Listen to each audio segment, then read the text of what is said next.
ചമയങ്ങളില്ലാതെ, ചായമില്ലാതെ, മായമില്ലാതെ. Haiza. Ramamangalam high school sports അക്കാദമിയുടെ നേതൃത്വത്തിൽ ലഹരിയുടെ വ്യാപനത്തിനെതിരെ പ്രതിരോധം തീർക്കാൻ 1 മാസം നീണ്ടുനിൽക്കുന്ന വേനൽക്കാല കായിക പരിശീലന ക്യാമ്പിന് തുടക്കമായി. അരുതു ചങ്ങാതി എന്ന പേരിലാണ് വേനൽക്കാല കായിക പരിശീലന ക്യാമ്പ് നടക്കുന്നത്. Yes to sports, no to drugs എന്നതാണ് ക്യാമ്പിന്റെ മുദ്രാവാക്യം. രാമമംഗലം ഗ്രാമപഞ്ചായത്ത് പ്രസിഡന്റ് PV സ്റ്റീഫൻ ക്യാമ്പ് ഉദ്ഘാടനം ചെയ്തു. രാമമംഗലം പെരുന്തിരിക്കോവിൽ ദേവസ്വം സെക്രട്ടറി ശ്രീരാം മംഗലത്ത് യോഗത്തിൽ അധ്യക്ഷത വഹിച്ചു. ഫുട്ബോൾ, അത്ലറ്റിക്സ്, ഖോ എന്നിവയ്ക്കാണ് വിദഗ്ധരായ പരിശീലകരുടെ നേതൃത്വത്തിൽ കോച്ചിംഗ് നൽകുന്നത്. രാവിലെ 7 മണി മുതൽ 9 മണി വരെ നടക്കുന്ന പരിശീലന പരിപാടിയിൽ 150-ലധികം കുട്ടികൾ പങ്കെടുക്കുന്നു.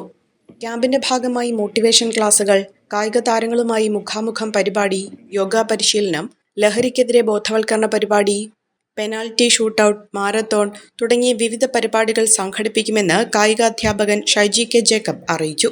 ഹെഡ്മിസ്ട്രസ് സിന്ധു പീറ്റർ, കായിക അധ്യാപകൻ ഷൈജി K ജേക്കബ്, പ്രിൻസി ബിനു, കോച്ചുമാരായ സാബു, അധ്യാപകരായ ഹരീഷ് നമ്പൂതിരി, സോണി ഏലിയാസ്, അനൂപ് ജോൺ, വിദ്യ EV എന്നിവർ പങ്കെടുത്തു. ഫസ്റ്റ് അറ്റംപ്റ്റിൽ തന്നെ എനിക്ക് OET സ്കോർ ചെയ്യാൻ പറ്റി. ഈ അക്കാഡമി ചൂസ് ചെയ്തിട്ട് എനിക്ക് ഭയങ്കര സന്തോഷമുണ്ട്. ഇത് അനേകായിരം നഴ്സിംഗ് വിദ്യാർത്ഥികളുടെ വിജയാനുഭവം. For admissions call 7594054282.